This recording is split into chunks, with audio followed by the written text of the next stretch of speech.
السلام عليكم ورحمة الله تعالى وبركاته. أصحابتك وحرن كانالك هاشم روما تاريخ دوا صدنك بيشا لبي تبنات سنة كلا بدكون أفري لواتنك ما أنت عن قادم دونا عشر كوسابسان قيب كميدا جيركا آدانها مركا نحن قادم دونا قيب تكوري وأسلاي هاي إلا يحد aad bay u danayn doonaan asxaabta ku xiran kanaalka.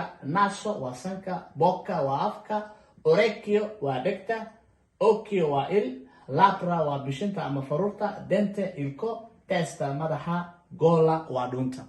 Sidaan filayo waxaan u malaynayaa inaad ka bogateen casharkan inkastoo uu kooban yahay haddana waxaan rajaynayaa in aad markaa ka wada hesheen. sidaan filayo waxaan soo gaarnay 30 bisha Liibtoonaad insha Allah taala. casharkan midka xiga waxaan kulmi doonaa sanadka cusub ee soo socda 2025 marka ilaahay waxaan ka rajaynayaa sanadkaas inuu nooga dhigo mid bashbash iyo barwaaqo aan ku gaarno. inta ku kulmi doono muuqaalka mid lamid waxaan idinkaga tageynaa nabadiino noolu kulantay. wassalaamu calaykum waraxmatullaahi taala wa barakaatuh. ciao.